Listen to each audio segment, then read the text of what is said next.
Hello everyone, welcome back, hope you're having a great day and we're all doing well. So I am aware that there is a large percentage of this player base which only play this game solo queue. That may be just because you have no friends to play with, nothing to be ashamed about, your friends just may be playing different video games, not interested in Siege, and it is also quite hard to find some consistent players to play with. I won't deny the fact that I have an advantage with a platform to find people to play with. It is easier for me as a content creator, but as someone who has had their fair share of solo queue and is currently in the top 400 champions right now in Operation Deadly Omen on PC, I'm going to present to you the 5 best solo queue attackers to play in Operation Deadly Omen. This is going to help you understand operators which allow you to do a bit more by yourself whilst also still assisting your team. And a big thing you have to keep in mind here is when you're solo queuing, it doesn't mean you just run in the building and die instantly and try and go for frags. It's still a team game whether you like it or not. But as we're all aware, you typically get some teammates who don't really pull their weight and you kind of have to step up and sort of compensate for a lacking teammate. So before we get into this list, drop a comment, let me know who your favorite solo queue attacker is in Rainbow Six Siege. Drop a like on this video if you do enjoy, consider subscribing, and let's get into this. So at the number 5 spot, I have placed Lion. If you are currently returning to Siege and you've not played in a few years, Lion is not as strong as he used to be. When he launched, he was the most broken operator this game has ever received, and now he's pretty balanced. He's as balanced as any global gadget operator can be, and by that I mean gadgets where it's kind of just you press one button and it affects everyone on the map. So Finka, Dokkaebi, Deimos to an extent, not as much, and of course Lion. And the reason why I put him at number 5 is if you're solo queuing and you're playing Lion, when you use his gadget, and like I said, you can use this at any time on the map and it'll affect everyone, you're bound to at least be helping your teammates in some way, shape, or form. Even if there's a lack of communication, which solo queue usually entails, then this sort of just has a higher sweeping effect of most likely helping your teammates, contributing to the overall success of the match. As well as this, Lion has a great loadout. The Vector has a very large magazine. Even if you aren't the best fragger in the game, you'll still be able to use it well. He also has the option of frag grenades, and despite what you may hear, frag grenades are still very useful, especially at area denial and utility clearing, which is a big bonus. And basically, if you are solo queuing and you do bring a Lion, like I said, there's just a high probability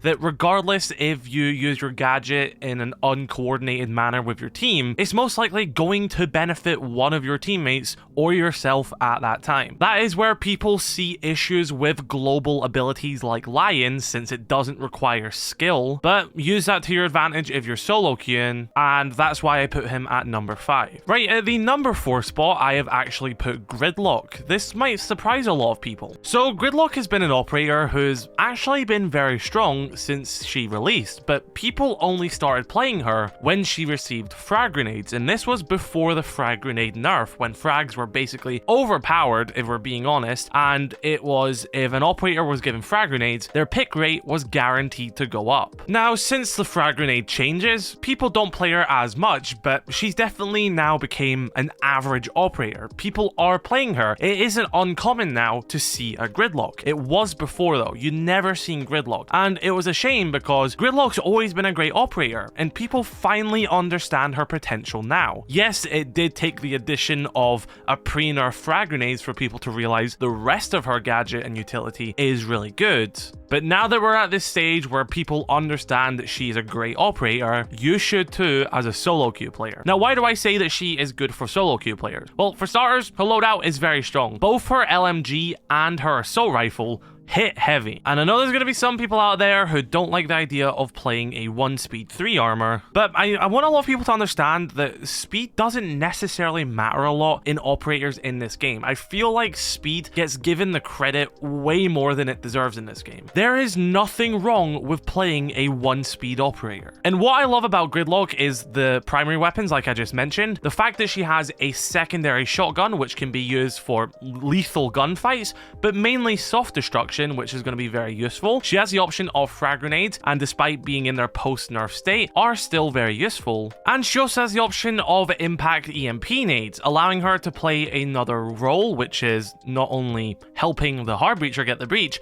but impact EMPs are useful on so many different levels. If there's an active Fenrir on the doorway above you, just throw your EMP at it and you can walk in. Same if there's a bulletproof camera watching you, or if there's a clash facing off of you, chuck an EMP at her and she can't zap you for that period. But of course, the best thing to come out of Gridlock is her gadget, the Track Stinger, which is just an absolutely brilliant flank watch gadget. It's great at dispersing people from areas, and yes, it doesn't throw people on their back like Nomad's air jabs do, but you have more Track Stingers. They also mask sound because they're quite loud, and they're also just kind of a pain to deal with for defenders and flankers. A well-placed Track Stinger is easily going to cause a defender some hassle because they either have to tank the hits from it by walking through, or they have to clear it. And because there's a lot of Track Stingers that get dispersed from a single gadget, that means they're going to be shooting multiple times, giving away their position, and also just taking away their focus from a potential attacker who's going to be taking them out. And if you have any basic knowledge of any map in this game, if you, as a solo queue player, are picking Gridlock, you can easily assist the rest of your team simply by throwing down a Track Stinger on a common flank location. Yes, you could do this with Nomad as well, but Gridlock has the added value of the soft destruction from the super shorty, as well as grenades and impact EMPs, which just allows her to do more stuff than Nomad. I believe that Gridlock is a better operator than Nomad, but Nomad's just very easy and efficient, hence why she still has her role in this game, and some people prefer her. So if you're playing Gridlock as a solo player, not only are you easily supporting your team with the Track Stingers, you can also fend for yourself with the assisted value of having soft destruction, EMPs, or grenade. Definitely a great pick. Right, at number 3, not only is she one of the best attackers this season, she's great for solo queue players as well, and that's once again thanks to the global ability, and that is Finka. The main obvious draw of playing Finka as a solo queue operator is the healing factor. You get hit, you can heal yourself. At that same time you heal yourself, you're healing your teammates. That's how Finka works. Your teammate gets injured, you pop a Finka boost, they're up. You're being a strong supportive player, even if you're not that great at the game. Let's say you load into a match and your 4 fellow teammates are just more skilled than you. They're taking the roles of hard breacher, they're taking the roles of fragger. They're not really going to rely on you much because they just don't trust you. Well, you can still be an addition to this team by playing Finka. You'll be giving them heals. You'll be bringing frag grenades. You'll be bringing stun grenades if you want to, or smokes. You can bring the spear assault rifle, or the LMG, or the shotgun, which isn't as favored. I personally prefer the LMG on Finka. Or we could look at it on the other side. Let's say you are a great player, you're just playing solo. Well, you can support yourself with Finka. Let's say you get 2 kills, you're really low on health, or maybe you're injured, you can revive yourself. Like I said at the start, sometimes your teammates also aren't the best players. You can support yourself by healing yourself, reviving yourself, and yes, Siege is a team game, but let's be realistic, in a solo queue setting, sometimes your teammates simply are not reliable, so being able to revive yourself and heal yourself as an attacker is extremely useful. Okay, moving on to the number 2 spot, the second best solo queue attacker in Rainbow Six Siege right now has to be Sam Fisher, aka Zero. Now, Zero and the operator I'm going to be talking about in number 1 are going to be 2 operators which are going to be more for you self-sufficient solo player. You know what you're doing, you know how you have to do it, you just don't trust your teammates to have the skill level to get to that point. So why is Zero so good? Firstly, desirable primary weapons. The SC3000K, which was a brand new weapon which was unique to Zero, is really good.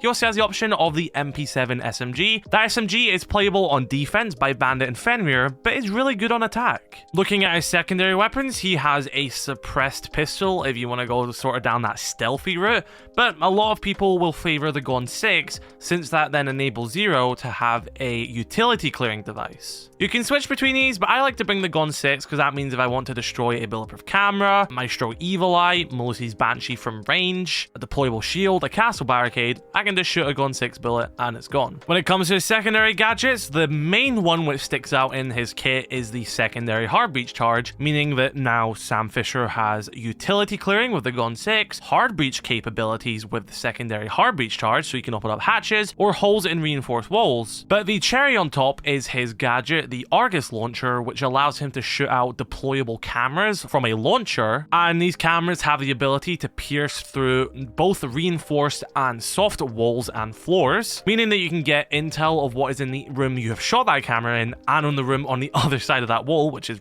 really good. And these cameras also have a zapping ability to destroy utility, which can also be destroyed by bullets. So that means default cameras, or the canister on Mirror's window, bandit batteries. But one of the major things which makes him great for solo queue is that he is the only attacker who can clear a reinforced wall of utility and then breach that same wall using only his gadgets. Let me give you a really interesting example he has with Mute. If a Mute jammer is placed on a reinforced wall, it doesn't cover the top of the wall itself. It simply cannot reach. So that means if you place the hard breach charge on the bottom of a reinforced wall, it will get caught in a Mute jammer and it won't detonate. However, you shoot your Argus launcher camera at the very top of the reinforced wall, outside the radius of the Mute jammer. You then drill through the wall to the other side, look down, zap the Mute jammer away, and the wall will open. That process alone means you don't have to rely on your teammate to bring a hard breacher, you don't have to rely on your teammate to clear that wall for you, and you also don't have to rely on your teammate to drone the room. Even if the wall is electrified, for example, you can shoot your camera in the room behind it and zap it as well. Doesn't have to be the same process I showed with the Mute jammer. So the flexibility that Zero has to basically open his own breaches, as well as give himself intel, the Gun 6 on top of that, as well as a great loadout, and he's also a 3-speed for those people who like playing 3-speeds, then he's an absolute no-brainer to pick. But without a doubt, the best solo queue attacker in Rainbow Six Siege has to be Buck. Buck has a lot of the same benefits which Zero has. Buck also has the secondary hard breach charge, and he also has the option of the Gun 6, so you get those same benefits. But in the flexibility of a solo queue aspect, Buck's gadget, which is the skeleton key shotgun, which is an underbarrel shotgun which has insane soft destruction, just allows for that solo queue fluid gameplay of having a lethal weapon as your primary, instant shotgun and soft destruction with a click of a button, the usage of a Gun 6 to clear utility. I see TikTok comments all the time of people watching a clip and they're like, oh, why are you running Gun 6 on Buck? And it actually melts my brain that people think that that's a bad thing to do. But I think they're the same people who waste their Gun 6 shot on a soft barricade, so you can't expect much from them. And on top of that, you've got the hard breach charge. So for many people, it may be a trade-off for number one who's better, Zero or Buck. That's why they're both top 2. And it can come down to just how you want to play the round out, but I will always put my money on Buck as the best solo queue attacker in Rainbow Six Siege, just because he has the loadout to own a map.